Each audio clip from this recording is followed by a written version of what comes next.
Hello everyone. ఈ వీడియోలో మనం ప్రోగ్రామింగ్ అంటే ఏంటి అండ్ పైథాన్ ప్రోగ్రామింగ్ యొక్క ఇంట్రడక్షన్ గురించి మాట్లాడుకుందాం. ఓకే, సో జనరల్గా మనం వేరే పర్సన్తో మాట్లాడాలి అంటే, కమ్యూనికేట్ కావాలి అంటే ఇద్దరికి కామన్గా అర్థమయ్యే లాంగ్వేజ్లో మనం మాట్లాడుకుంటాం. వీటిని మనం హ్యూమన్ లాంగ్వేజ్ అంటాం కదా, తెలుగు కానీ ఇంగ్లీష్ కానీ ఇలాంటి లాంగ్వేజెస్. సో కంప్యూటర్స్ అనేవి ఇవాల్వ్ అయిన తర్వాత హ్యూమన్ టాస్క్స్ అనేవి కంప్యూటర్తో చేయించాలని చెప్పేసి రీసెర్చ్ చేయడం అనేది స్టార్ట్ చేశారు. నార్మల్గా మనం హ్యూమన్ టాస్క్ చేయించాలి అనుకుంటే ఈ హ్యూమన్ అనేవాడు ఇంకో హ్యూమన్తో కమ్యూనికేట్ అయ్యి ఇతని టాస్క్ ఏంటో ఎక్స్ప్లెయిన్ చేస్తే ఈ పర్సన్ అనేది ఈ టాస్క్ అనేది కంప్లీట్ చేసేస్తారు. ఇది హ్యూమన్ టు హ్యూమన్ అయితే ఓకే, బట్ హ్యూమన్ కంప్యూటర్తోని ఆ టాస్క్ అనేవి కంప్లీట్ చేయించాలి. సో ఈ పర్పస్లో మనకు ప్రోగ్రామింగ్ అనేది ఇంట్రడ్యూస్ చేశారన్నమాట.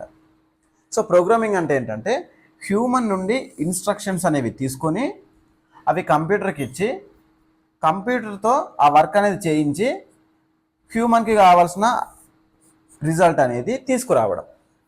ఓకే, సో ఇక్కడ హ్యూమన్ లాంగ్వేజెస్ వచ్చు, కంప్యూటర్కి ఏమొచ్చు, కంప్యూటర్కి ఓన్లీ 0s and 1s మాత్రమే వచ్చు, which is binary language.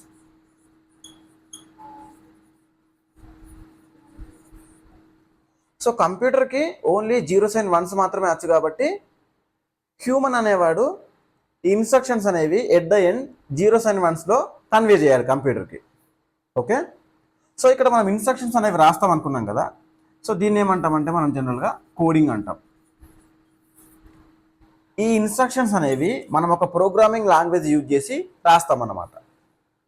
So programming language అంటే ఏంటి, కంప్యూటర్కి అర్థమయ్యేలాగా ఇన్స్ట్రక్షన్స్ రాయడానికి యూజ్ చేసేదాన్ని ప్రోగ్రామింగ్ లాంగ్వేజ్ అంటాం.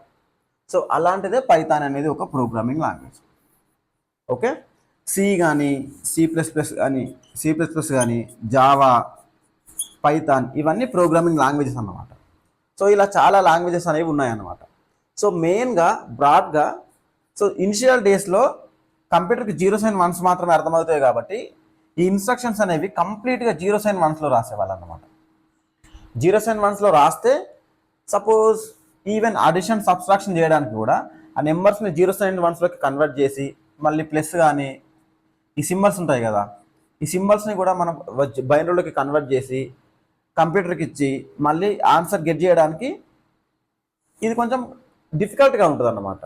ఈ సింపుల్ ప్రాబ్లమ్స్ అయితే ఓకే, పెద్ద టాస్కులు చేయడానికి ఇవి 0s and 1sలో రాయడం అనేది చాలా హార్డ్గా ఉంటుంది. మళ్ళీ మనం రాసిన కోడ్ అనేది వేరే వాళ్ళు అర్థం చేసుకోవడానికి చాలా టైం పడుతుంది.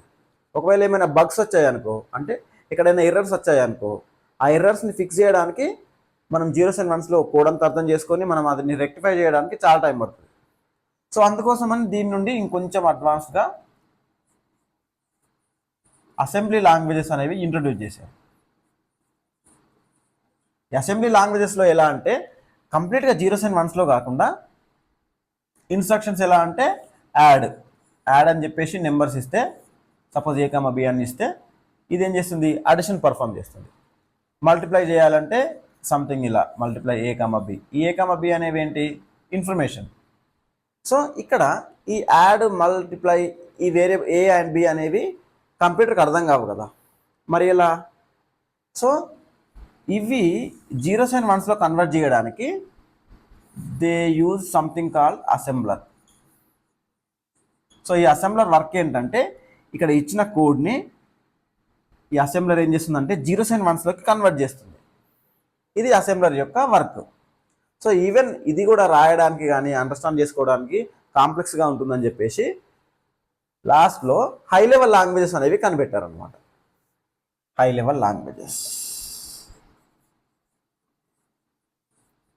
ఈ హై లెవెల్ లాంగ్వేజెస్ అంటే ఏంటంటే హ్యూమన్కి చదవడానికి కానీ కోడ్ రాయడానికి కానీ అర్థం చేసుకోవడానికి ఈజీగా ఉండే లాంగ్వేజెస్ని హై లెవెల్ లాంగ్వేజెస్ అంటారు అన్నమాట.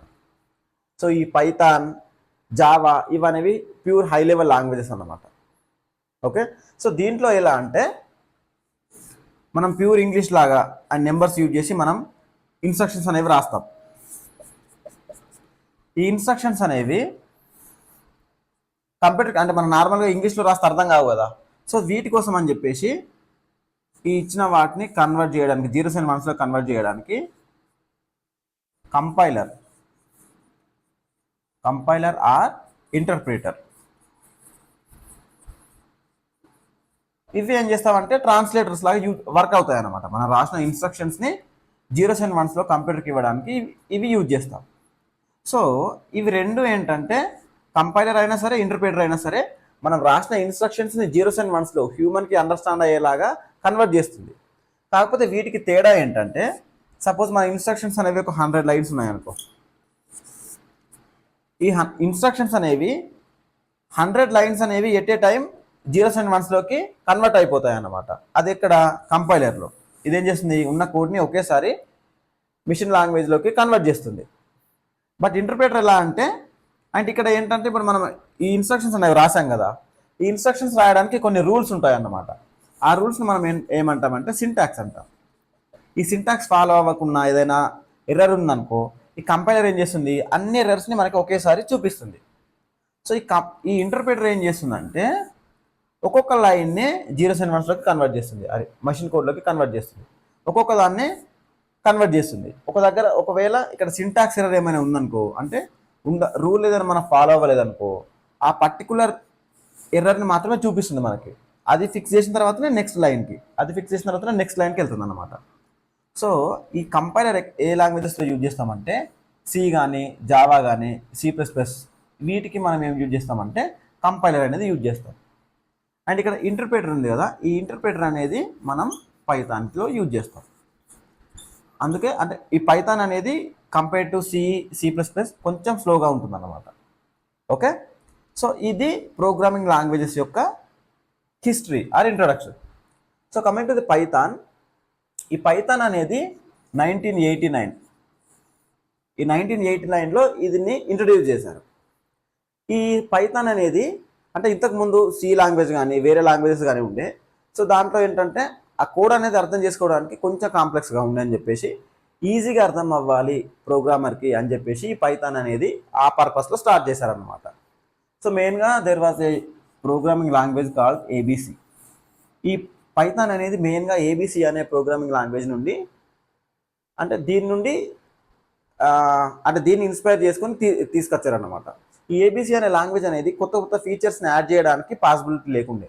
సో అందుకోసమే ఈ పైథాన్ అనేది ఇంట్రడ్యూస్ చేశారు. So these days Python became more popular.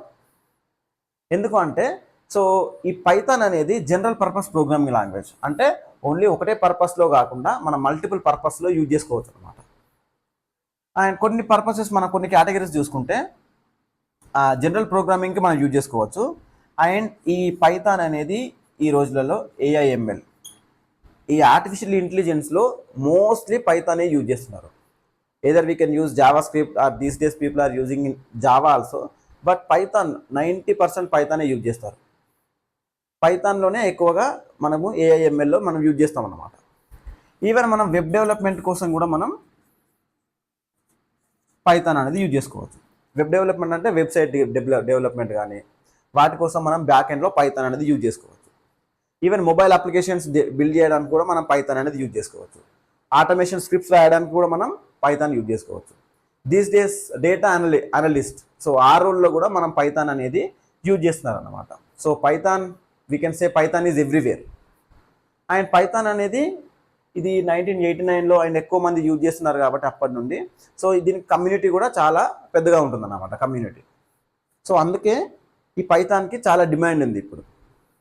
Only Python నేర్చుకొని అంటే బేసిక్ పైథాన్ నేర్చుకున్న తర్వాత దానికి సంబంధించిన ఫ్రేమ్వర్క్స్ కానీ లేకపోతే పర్టికులర్ డొమైన్కి సంబంధించి దానికి సపరేట్ ఉంటాయన్నమాట నేర్చుకోవడానికి, ఫ్రేమ్వర్క్స్ కానీ లేకపోతే అలాంటివి. అవి నేర్చుకొని ఓన్లీ పైథాన్ నేర్చుకొని మనం జాబ్స్ అనేవి తెచ్చుకోవచ్చు.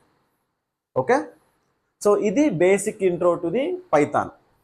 నెక్స్ట్ వీడియోలో మనం పైథాన్ ఎలా ఇన్స్టాల్ చేయాలి అండ్ ఎలా మనం ప్రోగ్రామ్స్ రాయాలి అనేది చూద్దాం. Okay, ya, we will see you next video. జై హింద్.